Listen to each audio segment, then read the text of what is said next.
എന്റെ വീട്ടിലേക്ക് പോരുന്നു. എന്റെ വീട്ടുകാരെയൊന്നും കണ്ടിട്ടില്ലല്ലോ. ഞാൻ തിരിച്ചു പോകുമ്പോ എന്റെ കൂടെ വരൂ കാനഡയിലേക്ക്.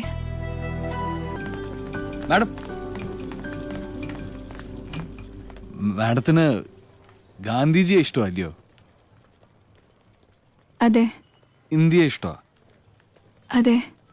അപ്പോ ഇന്ത്യക്കാരെയും ഇഷ്ടമായിരിക്കുമല്ലോ. പിന്നെ എന്തിനാ പോണേ?